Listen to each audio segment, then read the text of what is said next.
ಹುಟ್ಟಿರುವಂತವ್ರು ಏನೋ ಪ್ರಕೃತಿ ಅಷ್ಟೇ ನೀರು ತಗೊಂಡು ಬಂದಿರೋದು. ಚಿಂತಾಮಣಿ ನಗರ ಅಂದ್ರೆ ಈ 11ನೇ ವಾರ್ಡು, 14ನೇ ವಾರ್ಡು, 15ನೇ ವಾರ್ಡು, 16, 17, 18, 19, 20 ಇಷ್ಟು ವಾರ್ಡ್ಗಳು ಚಿಂತಾಮಣಿ ವ್ಯಾಪ್ತಿ ನಗರಕ್ಕೆ ಬರುತ್ತಾ ಇಲ್ವಾ? ನಾವೇನು ಅವ್ರು ನೀರು ಕೊಡೋದು, ನಮ್ಮ ಉಪವಾಸ ಇಟ್ಟೋದು. ಸರ್ ದಯವಿಟ್ಟು ಸ್ವಲ್ಪ ಕೇಳ್ಕೊಳ್ಳಿ ಸರ್, ಸ್ವಲ್ಪ ಕೇಳ್ಕೊಳ್ಳಿ. ಈಗ ನೀವು ಬಿಫೋರ್ ಆ ನೀರು ಬರೋ ಮುಂಚೆ ಅದಕ್ಕೆ ಏನೇನು ವ್ಯವಸ್ಥೆಗಳು ಮಾಡ್ಕೋಬೇಕಲ್ಲ ಸರ್? ಈ ಭಾಗದೆಲ್ಲ ಜನರು ಕೊಡ್ಬೇಕಂತ ಕೊಟ್ಟಿಲ್ಲ. ಈಗ 6 ತಿಂಗಳಾಯ್ತು ನೀವು ಬಂದು, ಈಗ ಸಮ್ಮರ್ ಬರ್ತಾ ಇದೆ, ಬೇಸಿಗೆ ಇದೆ, ನಮ್ಗೆ 15 ದಿವಸಕ್ಕಾದ್ರೂ ನೀರಿಲ್ಲ ನಮ್ಮ ಏರಿಯಾಗಳಲ್ಲಿ. ಏನಿ 13, 14, 15, 16, 17, 18, 20 ವಾರಗಳು ಏನಿದೆ, ನಮ್ಗೆ 15 ದಿವಸ 13 ದಿವಸಕ್ಕೆ 10 ದಿವಸಕ್ಕೆ ನೀರು ಕೊಡ್ತಾರೆ. ಯಾಕೆ ಕೊಡ್ಬೇಕು 10 ದಿವಸಕ್ಕೆ ನೀರು? ನಮ್ಮಲ್ಲಿ ಎಷ್ಟು ನಾನು ಬಾಯಿ ಬರ್ಕೊಳ್ತಾನೆ ಇದ್ದೀನಿ. ನಮ್ಮಲ್ಲಿ ಇರುವಂತ ಬೋರ್ವೆಲ್ಸ್ ಎಷ್ಟಿದೆ? ನಮ್ಮಲ್ಲಿ ರನ್ನಿಂಗ್ ಬೋರ್ವೆಲ್ಸ್ ಎಷ್ಟಿದೆ, ಡೆಡ್ ಬೋರ್ವೆಲ್ಸ್ ಎಷ್ಟಿದೆ? ಆ ರನ್ನಿಂಗ್ ಬೋರ್ವೆಲ್ಸ್ ಅಲ್ಲಿ ವಾಟರ್ ಕಿಲೋಮೀಟರ್ಸ್ ಅವಾರ್ಡ್ಸ್ ನೀವು ನಮ್ಗೆ ಇನ್ಪುಟ್ ಎಷ್ಟು ಬರ್ತಾ ಇದೆ, GLS ಔಟ್ಪುಟ್ ಎಷ್ಟು ಬರ್ತಾ, ಲೆಕ್ಕಾಚಾರನೇ ಇಲ್ಲ ಸರ್.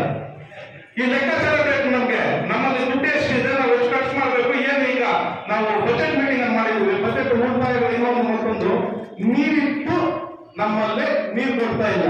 ಇದೇ ಜೈಗೆ ಏನನ್ನ ನೀರು ವಿಚಾರ ಮಾತಾಡಿದ್ರೆ ಏನ್ ಪ್ರಯೋಜನ ಇಲ್ಲ ಸರ್. ನೀವು ನೆನಪೇವ ಸರ್, 14 ದಿವಸ ನೀರು ಬರ್ತಾ ಇದೆ ನಮ್ಗೆ. ಅದೇ ಈಗ ನಾವು ಇಲ್ಲಿ ಇರ್ತಕ್ಕಂಥ ಮಾಹಿತಿ ಪ್ರಕಾರ 3 ದಿನಗಳಿಗೊಮ್ಮೆ ಒಂದು ವಾರ್ಡಿಗೆ ಬರ್ತಾ ಇದೆ, 6 ದಿನಗಳಿಗೊಮ್ಮೆ ಒಂದು ವಾರ್ಡ್ಗೆ ಕೊಡ್ತಾ ಇದ್ವಿ, 8 ದಿನಗಳಿಗೊಮ್ಮೆ 23 ವಾರ್ಡ್ಗೆ ನೀರು ಕೊಡ್ತಾ ಇದ್ದೀವಿ. 12 ದಿನಗಳಿಗೊಮ್ಮೆ ಕೊಡುವಂತ ವಾರ್ಡ್ಗಳ ಸಂಖ್ಯೆ 6. 12 ದಿನಕ್ಕೊಮ್ಮೆ ಕೊಡುವಂತದ್ದು ನಮ್ಮ ವಾರ್ಡ್ಗಳು ಸರ್ 13, 14, 15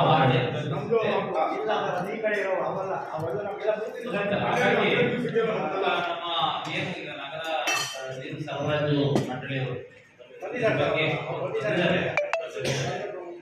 ಈಗ ಇದಕ್ಕೆಲ್ಲ ಅಂದ್ರೆ ಕನೆಕ್ಷನ್ ಲಿಂಕ್ ಬೇಕಲ್ಲ, ಅಲ್ಲಿಂದ ನೀರು ಕೊಪ್ಪಳಗೆ ಅರಸೀಕೆರೆಗೆ ನೀರು ಬಂದ ತಕ್ಷಣ ಬಂದಾದ್ಮೇಲೆ ಪ್ರತಿಯೊಂದು ವಾರ್ಡಿಗೂ ಕೂಡ ವಾರ್ಡ್ ಏನಾಗಬೇಕು ಹೋಗ್ಬೇಕು, ಕಂಟ್ರೋಲ್ ಇಟ್ಟು ಆಯಾ ವಾರ್ಡ್ಗಳಿಗೆಲ್ಲ ನಾವು ನೀರು ಸಪ್ಲೈ ಮಾಡಬೇಕಾಗುತ್ತೆ ಅಂತ ಒಂದು ಕೆಲಸ. 6 ವರ್ಷ ಈ ಕಡೆ ಎಲ್ಲ ಹೋಗ್ತಾ ಇದೆ, ನಾವು ಉಪವಾಸ ಇದ್ದೀವಿ. ಈಗ SNR ಅಕಾಡೆಮಿ ಶಾಲೆ ವಾರ್ಡ್ ನಂಬರ್ 2, ಆಶ್ರಯ ಬಡಾವಣೆ, ಚಿಂತಾಮಣಿ.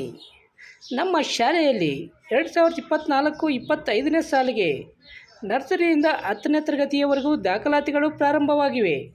ಹಿಂದೆ ಸಂಪರ್ಕಿಸಿ. SNR ಅಕಾಡೆಮಿ ಶಾಲೆ ವಾರ್ಡ್ ನಂಬರ್ 2, ಆಶ್ರಯ ಬಡಾವಣೆ, Chintamani. Hey guys, welcome to SNR Academy. This is Madhurima. This is Mokshita. And we'll be your two guys for today. So let's move on. Welcome to SNRA. Imagine a school that can educate you from all the levels, preschool all the way to the senior high school. The preschool department is committed to provide a happy and stimulating environment for students for holistic development. Education is not the preparation of life. Education itself is the life. Here SNRA, we started in the year in 2017. Our main motto is to give the world-class education the rural area, the suburban area like our Chintamani. Here at SNRA, we are following the Finland-based education system. So Finland-based education system is considered to be as the world best education system. It is activity-based. The children are taught on the activities along their curricular. The teachers also trained with the activities and they are child friendly.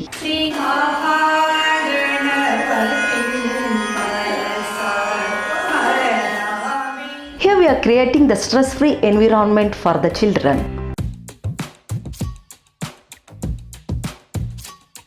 We are following this education along with the co-curricular activities like karate, dance, yoga and skatings and classical dance also.